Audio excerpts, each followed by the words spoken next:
You mentioned in your writings that self-compassion entails mindfulness. What is that? So mindfulness entails seeing things just as they are, no more or no less, having a balanced perspective on whatever's occurring. So that means you have to be, first of all, mindful of your painful emotions in order to have compassion for them. If you don't notice how stressed you are or how maybe anxious or uncomfortable you're feeling, you can't really be compassionate towards those difficult feelings. You can't heal what you can't feel. Now, on the other hand, if you go the opposite extreme and exaggerate things, make a drama out of them, run away with your own personal soap opera, that's not mindfulness either. Oh my God, he hasn't texted me all day, he must hate me, maybe he's found another woman. When we get lost in the storyline of our suffering, that causes a lot of unnecessary pain. So mindfulness sees things as they are, no more, no less. What do you mean, carried away by thoughts and emotions? When we're lost in thoughts and emotions, we're usually somewhere else mentally, right? We're either in the past thinking about this terrible thing that happened, or in the future thinking about this terrible thing that might happen. But of course, reality only happens in the present moment.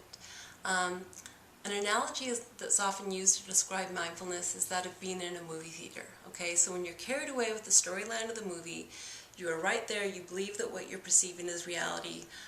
The heroine's about to be pushed over that cliff by the villain, and you're, clutching your armrest in abject terror, and then the guy next to you sneezes, and you think, oh, that's right, I'm in a movie theater. That's not actually what's happening. I was just, getting lost in the storyline. So mindfulness brings us back to the present moment. Sometimes it's actually described as awareness of awareness. So for instance, right now, I'm sitting here, but then I can be aware that I'm sitting here. I'm looking at the camera, and now I'm aware that I'm looking at the camera.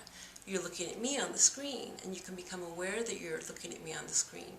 So mindfulness brings our level of awareness to a new level. So instead of, again, being lost in our thoughts and emotions, we're actually aware of what's happening in the present moment.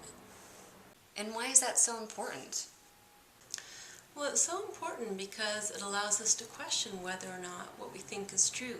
So for instance, if I have the thought that he hasn't texted me because he's angry at me or he's running after some other woman, if I'm mindful that I'm having that thought, it gives me that little bit of space and distance needed to question, well, is that really true?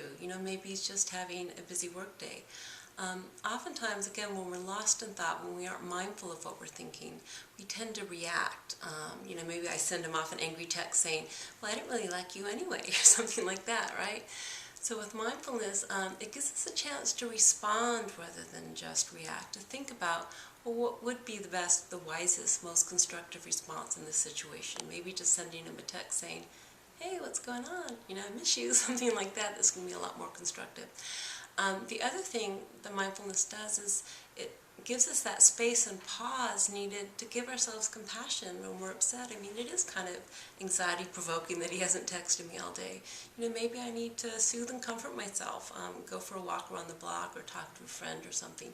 So mindfulness is really essential to our ability to be compassionate with ourselves.